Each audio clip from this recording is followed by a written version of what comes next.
right, well, let's start today, which is likely going to be a serious video, and let's start with a little bit of humor.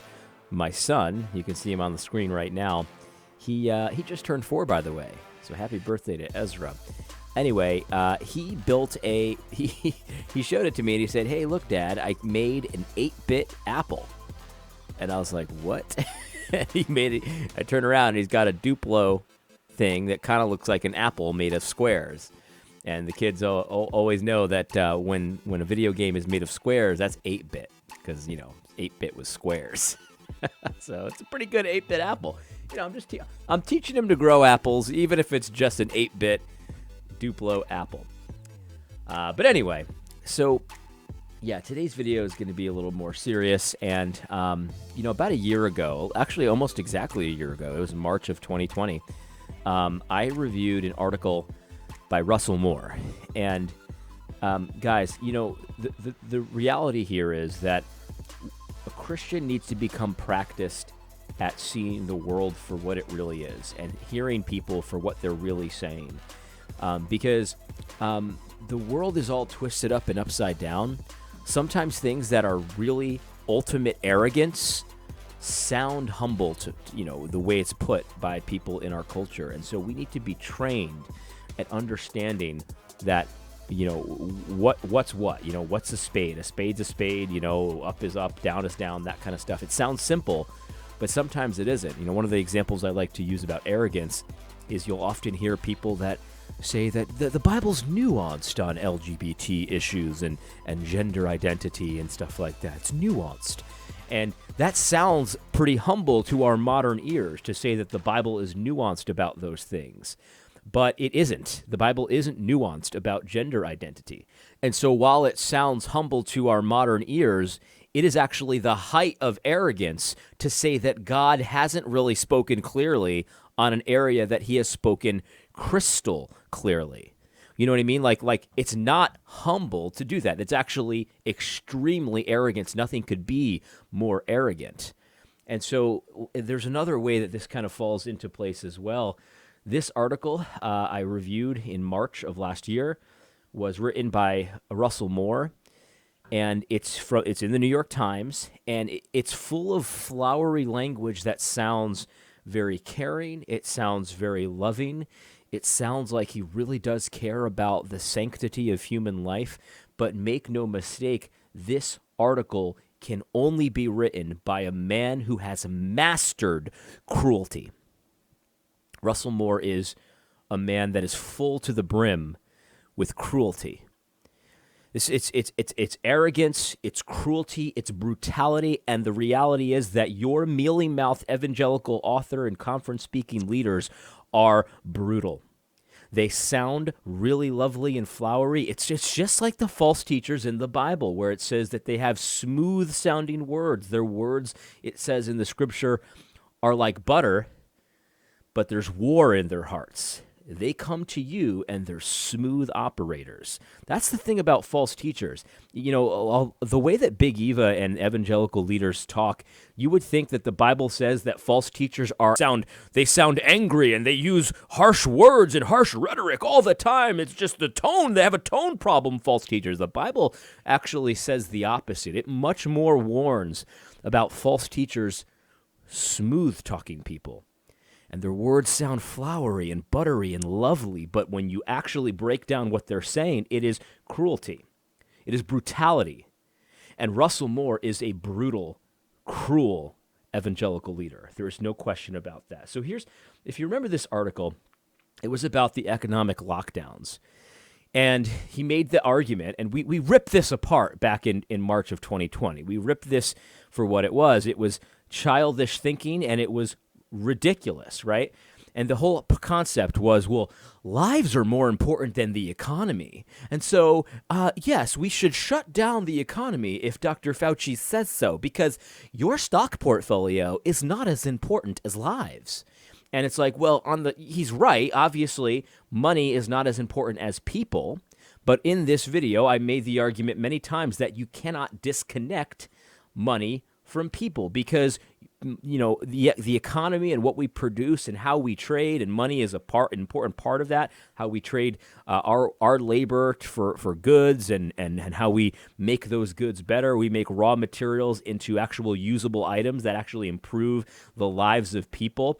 That actually is part and parcel of life, right? We can't disconnect economic activity from life. And I remember saying many times that that's a childish way of thinking. Let's actually watch a portion of this video where I reviewed this. Look, I'm a much more fresh-faced young man here, not as hardcore, not as thick of a beard and all of that. This is before I knew what was coming in 2020. This is like probably right when I first started realizing what was happening.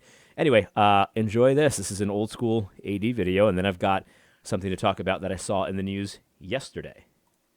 Food or spreading germs, but about how we treat the most vulnerable among us. A pandemic is no time to turn our eyes away from the sanctity of human life. I agree. Let's continue. We already are hearing talk about weighing the value of human life against the health of the nation's economy and the strength of the stock market. It's true that a depression would cause untold suffering for people around the world, hitting the poor the hardest. Still, each human life is more significant than $1 trillion gross domestic product. Stocks and bonds are important, yes, but human beings are created in the image of God. So I'm just trying to think of how I'm gonna respond to this, because he knows. Russell Moore knows. He's not an idiot, and the way he's even written this paragraph, he knows what he's saying here, because he said it's true that a Great Depression would cause untold suffering for people around the world, hitting the poor the hardest. And he says, still, each human life is more significant than $1 trillion gross domestic product. While that's true, he already has told you he knows that the gross domestic product is part and parcel of human life and human flourishing and human thriving. And if you have a Great Depression, it'll hurt the poor the hardest. Okay, so you can see that this article is just not. It's a bunch of rhetoric. It's a bunch of nonsense. He knows that an economic shutdown will destroy the economy and it will hurt the poor the most. Yet he still says that it's going to be helpful for us in the long run because the COVID virus is the worst thing since the Black Death or whatever it is. Which who knows. Anyway, so that's insane. And my argument was that everyone needs to decide for themselves what risks they take and all of that, because Russell Moore, from his ivory tower with his leather-bound book collection behind him, who spends the economic crisis, doing reading Rainbow episodes instead of actually helping Christians and think through issues. From his ivory tower, if he ends up in an economic hardship, it's going to affect him a certain amount. But for someone who's living paycheck to paycheck, who works a minimum wage job, who has to borrow money to put food on the table, you know what that is when you have to go on a credit card to put food on the table? Let me just break that one down for you so that you can actually understand what's happening there. That's what it was like in the Old Testament when it said that you become in need and you're in want, and so you sell yourself into slavery in order to provide for your family. That's a desperate situation if you're living on a credit card to put food on the table. I'm not trying to shame you, by the way. The Bible makes cases for people like that are in those kinds of dire straits. I have sympathy for you, and I suggest you go to your church and ask for help before you put yourself into debt to put food on the table. That's the first step I would suggest. However, I'm not trying to shame you. I'm just saying that the situation that you've put yourself in, if you have to dip into credit cards in order to provide for basic needs, shelter, food, things like that, that is the same thing that the Bible talks about when people used to sell themselves into indentured servitude to provide for their families. It's the same exact thing. It's just we do it with plastic cards now. Anyway, the point is, though, that Dr. Russell Moore knew that these lockdowns would force people into those situations, yet he promoted them anyway, knowing that it would be the poorest of the poor that would suffer the worst benefits. I might be unhappy to go to the store to have to pay double for a bag of rice than I used to last year. But ultimately, I'll be able to do that. I'll be able to take more money out of my savings to put food on the table. poorer people than me, and if you go down the list to the poorest among us, it hurts every group more and more and more the poorer you get.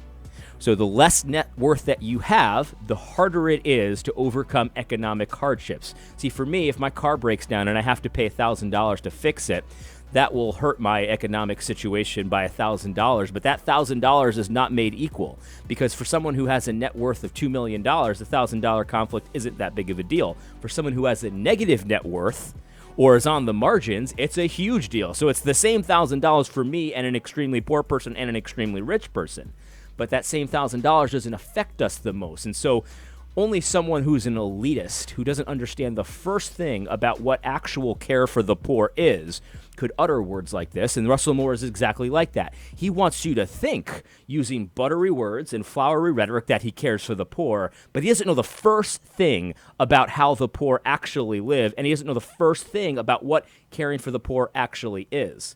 You see, here's the thing. The economy is not disconnected from human life. I saw this meme. I guess this is a meme. It's more like an infographic, I guess, on Barataria. This is Big Bear who posted this. If you could see, that's a bar of iron, right? It's like is that an ingot? Ingot? I don't know how to pronounce that word, but it's a bar of iron. And the meme says this: this bar of iron costs $5. Okay, so that bar is worth $5 worth of iron. Then it says, if you make it into horseshoes, it's worth $12. If you make it into needles, it's worth $3,500. If you make it into balance springs for a watch, it's worth $300,000.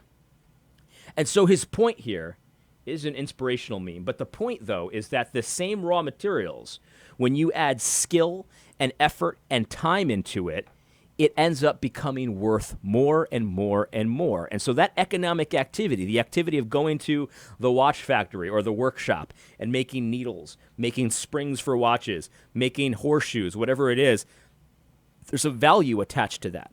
And so it's not disconnected from people's lives, because if you think about needles, horseshoes, springs for watches, all of those things improve the quality of a person's life. You have access to needles, now you can sew. We can have more clothing and seamstresses and stuff like that. And by the way, these bars aren't just falling from the sky. It actually takes effort to pull that from the ground as well, because in the ground, it has no value. But when we pull it out from the ground, we dig it out, and we are able to process it into bars like this. That makes it worth $5. But before that, it wasn't worth anything. See, God put the raw materials in the earth for us, and then he says, okay, now you work the ground. You go and make it better. You go and improve this situation. And that's what we're doing. That's what Christians ought to be doing. Economic activity is part and parcel of what the image of God is all about. God commanded us to do this. God commanded us to engage in economic activity. But Russell Moore's over here saying, well, we got to save lives by us forcing you not to work. Now, at the time, I said that it doesn't take a genius to understand that if you stop the economy, you tell poor people that they can't go to work because it's too dangerous, it's going to actually kill people. It's not going to save lives. All it's going to do is transfer who dies. And so you're picking winners and losers. You see, that's the cruelty of Russell Moore and all of these state-worshiping Big Eva people that just want to grant to the state the authority to do all kinds of stuff to you and your family. Don't follow these people. These are the false teachers that speak to you in smooth-sounding words, and they can write a buttery article for New York Times, but really there's cruelty, brutality, and power lust in their hearts. You see, they want to pick the winners and losers. They don't want the people to be able to have the authority to decide for themselves what risks they're going to take. You see, I said in this video, go ahead and watch it. This video was before the pandemic had really gotten to full swing. I said, the economic shutdowns are not going to actually save lives. What they will do, though, is change who dies. And who's going to die is going to be the most vulnerable people among us. That's who's going to die, because if I can't go to work for 6 months, I'll probably be okay. If a person who works at McDonald's or Wendy's can't go to work for 6 months, or, Marriott hotels or whatever it is, works as a server at a restaurant, can't go to work for 6 months, they're going to suffer extremely.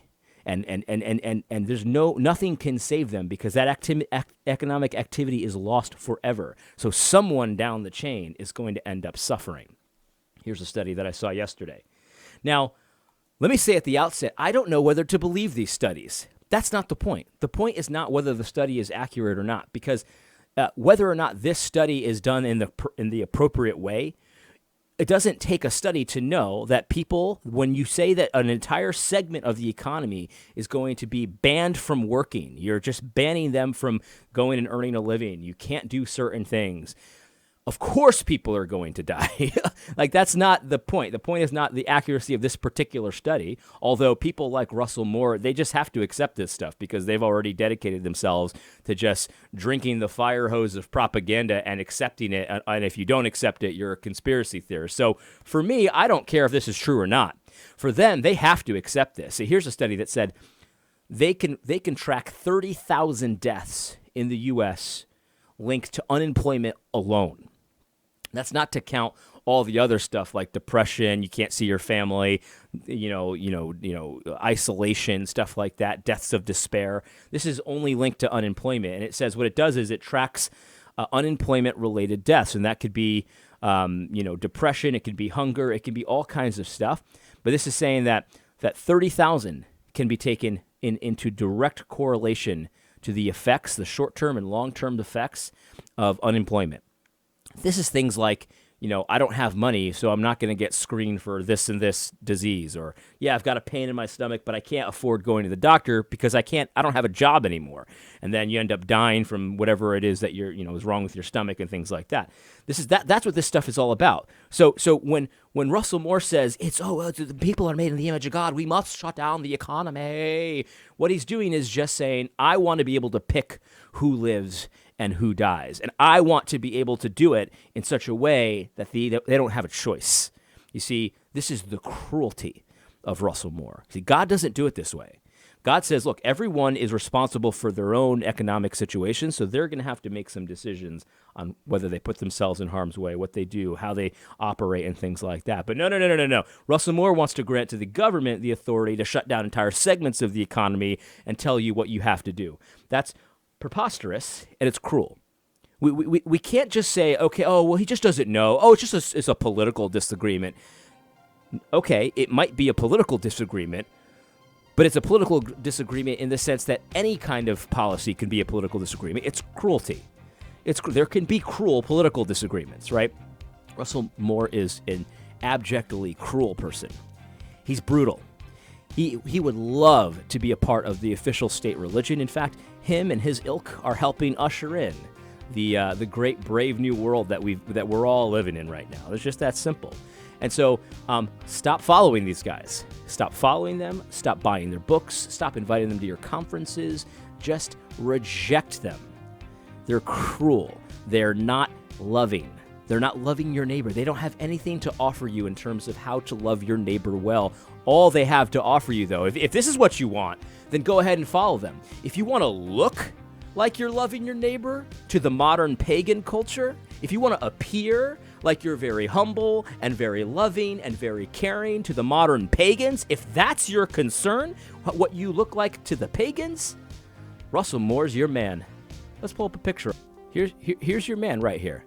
This guy will help it so that you look really good to all kinds of unbelievers. To people that hate Christ and hate the Lord, this guy is an expert at making you appear respectable and loving. If that's your goal, then follow Russell Moore. But I would argue, and I would suggest, and I would just, humbly suggest that that's probably not the right goal. You should not really be concerned with what the pagans think about you. They think you're a good guy, reasonable, smart, intelligent, loving. The pagans think those things of you. I would suggest that's fine, but it might be worth reconsidering why they think those things of you. Because people that hate Christ typically hate people who follow Christ, typically hate people who behave like Christ. And so if people speak well of you, and you're invited to the New York Times to write a propaganda article about why we should get to pick the winners and losers in the pandemic, and why we should force people into unemployment where 30,000 of them die because they have various reasons related to it, yeah, sure. Follow this guy. He's got great advice. But if your concern is ethics and pleasing Christ and being a Christian and actually being a loving person, I would suggest ignoring this guy, because this is the face of cruelty. Anyway, I hope you found this video helpful. God bless.